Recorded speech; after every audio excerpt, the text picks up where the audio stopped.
Well, Dave, I just want to start by going back to last weekend at Northampton. A similar story, I suppose, that we've seen on a few occasions this season. Positives to take, certainly, from the first half performance, but I guess the challenge now is to maintain that over 90 minutes. Yeah, absolutely. As you say, performance-wise, for 45 minutes, very good. Again, victims of our own making, if you like, in the fact that we knew set pieces were a threat, dealt with it first half, didn't deal with the second half, and you go from being in control of a game to being or chasing the game within 10-15 minutes to start the second half. And that's the way things have, like I say, things have gone. Not good enough from our perspective, and we do need to produce that over a 90-minute period and a performance that, if we can do that, undoubtedly will give us a really good chance of getting 3 points. And does it come down to confidence ultimately? I mean, it's clearly a squad that you still have a lot of belief in, that is better than what it's shown so far. Yeah, listen, everything comes down to confidence, but what you have to do is do the right things in order to affect things moving forward. You can't use that as an excuse, or we're low in confidence, because how do you change that? We've got to be, like I say, controlling the things that we can control. In large aspects, we've done that, but look at the goals again. They're preventable in terms of the decisions that we make. What we've got to be, though, is better in those moments. One goal against us can't be a trigger for a spell or a part of a game that means we don't control our emotions within that and go on to lose the game. You've got to move on. There's going to be mistakes in games. There's going to be goals scored against you. There's going to be opportunities that you don't create. That can't be the making of it, if you like, over the course of a 90-minute period. There are ups and downs. There are lots of variables. You have to move on from things, good or bad. And even after conceding the first goal, all right, we've gone in at half-time, positive, confident, coming out, looking to go and win the game in the second half. You like, they've made some changes. We've not dealt with those changes. We've got embroiled in a game that's allowed their crowd to come into the game and not done enough to see that off, especially in the first part of the second half. You're going to expect the reaction from a team that are in the position they are, and we didn't deal with it well enough. You can look at things then. Could we and should we have got something from the game? Yeah, potentially we should, but we didn't. We have to move on from that. You've had a full week of training with the players this week. How has that been, and what's been the message to the players over the last few days? The messages for us have been believing in what we're doing and reinforcing the I suppose consistent messages we passed on since we've been at the club, because that doesn't change. I don't change in the belief that we can't be successful in how we want to play. I'd be doing the players as use this service if I didn't think that, because what we're asking them to do isn't rocket science in terms of what we want. It's pretty basic, and it gives them the opportunity to show what they are and what they're about. At the moment, it's not just quite clicked, but we've got to, like I say, we have to keep believing in that. I still believe in the players in terms of what we've got. We've, like you say, we've had time to reflect on the first 10 games, which we've done as a staff. Things that we can improve, things that need to get better, but also highlighting the things that we've done well, because what we have done is we've recruited through the summer. In my opinion, we've got a stronger squad than what we had last year in terms of individual personnel. That's probably not clicked at the moment, but that doesn't mean it's not right.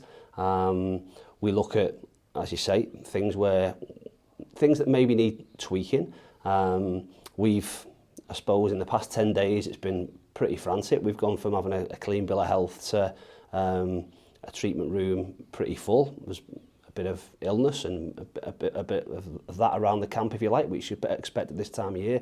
But they're all excuses that don't wash. We've got the group we've got, which I'm really, really happy with.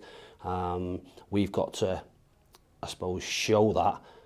What we show from Monday to Friday, we have to show that on a Saturday afternoon. We get the opportunity, a great opportunity to do that in front of our own supporters this weekend. We've got to do everything we can to try and get 3 points. Yeah, you mentioned injuries there. They have just slowly started to pile up over the last few weeks. Joe Lewis, Chris Hussey, Campsey, Rydell, Maka. How is the squad looking going into Saturday with those players? Yeah, listen, we've not had a great time in terms of that, and you can look at things and things sometimes conspire and transpire against you in terms of when things aren't going so well. Other things go against you. We've picked up some little niggles, we've picked up some more serious ones from incidents that really had nothing in them. Some of them players will be out. Campsey's been out on the grass today, so we're hopeful with him for the weekend. The rest of them will, again, are on certainly in consideration for this weekend, but we hope that maybe the middle of next week we'll have a couple of them back, which will strengthen us. But that's just, like I said, the situation we find ourselves. It's different this year in the fact that there's a transfer window and you can't just go and replace. That's why, in terms of the squad we had to make sure we carried enough numbers for eventualities, maybe like we're coming across at the moment. We've a couple that have been off today, but you hope with these types of things they'll be sort of 24-hour type things, and we're back in training tomorrow and available to play for us at the weekend. And everything from them will be positive. We'll go into the game looking to be on the front foot, looking to be aggressive, looking to attack, and looking to get 3 points on the board and start us off on this next 10-game period on the front foot. And when you are a little bit patched up in certain areas, in these kind of adverse situations, are these the kind of situations you almost have to just try and thrive in, almost create like a siege mentality? Absolutely that. Like I say, you can go one or two ways. You can, I suppose, be safe and hide away and look for, like I say, look for excuses and look for other people to take the baton on and really run with it. Or you can really dig in, have a look and look people in the eye and go, listen, this is what we've got. We back ourselves individually, we back ourselves collectively, we believe in each other, and we've got to do everything we can. Those are the cards we're dealt. Doesn't matter. Ultimately, there's 3 points up for grabs on Saturday, and there'll be 3 points up for grabs the following Saturday. We've got to do everything we can to go and get them.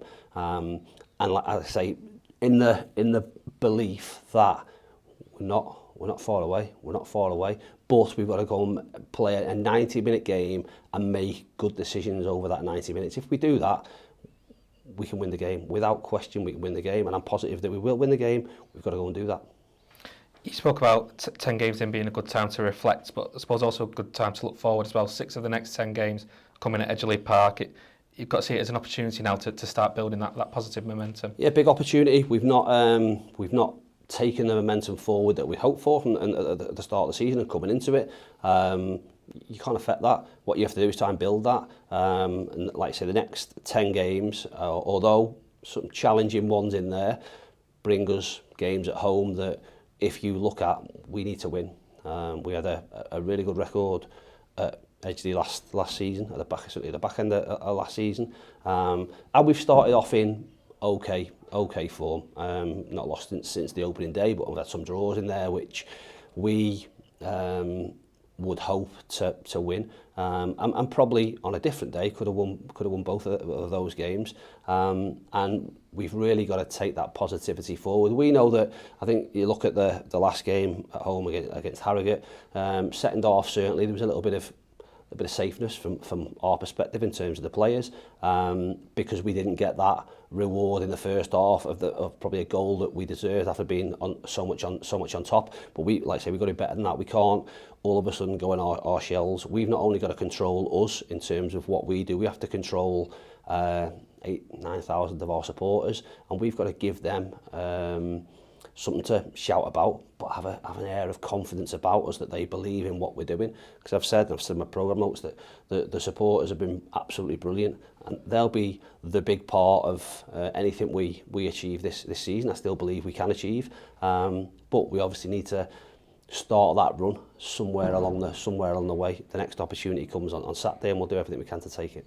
And just finally, on Edgeley Park, obviously the news coming through last week about plans to start slowly expanding the stadium starting next summer. It's an incredibly exciting time to be involved with the club right now, and that must be a big motivation for everyone here to be a part of that over the next few years. Yeah, everyone that's come here has been not so much sold the dream, it's sold the expectation of where the club wants to go, and we're given every chance to be able to do that.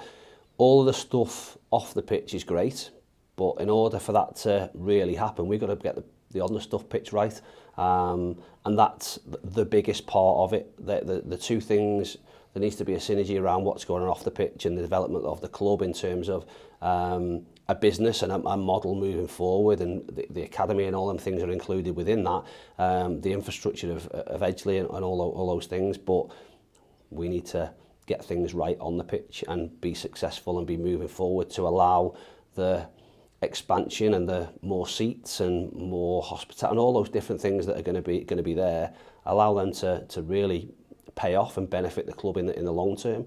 Like I say, we're all fortunate to be in a situation where we're given the opportunity to be successful, and we'll do everything we can to make sure it happens. Dave, thanks for talking to us. Cheers, thank you.